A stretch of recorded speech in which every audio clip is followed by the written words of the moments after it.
zoutproducent Frisia uit Haas krijgt een vergunning om zout te winnen onder de Waadzee. Dat had staatssecretaris Sharon Dijksma van Economische Zaken aan de Tweede Kamer weten litten. Frisia wil in de tak om zout winnen uit de boeien van de Waadzee.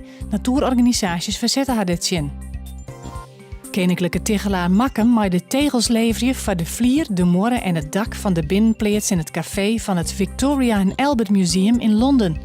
Het wordt de eerste binnenplaats in Engeland die tegels van porselein krijgt. Er komt een nieuwe ingang aan het museum, een binnenplaats en extra galerieromtes. Burgemeester Alberts van de Frieske Marren gaat naar Sint-Niek om met de jongeren te praten. Oorleiding is het onrieden van 2 jongens door een vrouw uit het dorp. Er zijn verhalen over het narjen van meesken en hoen. De burgemeester wil weten wat er speelt in het dorp.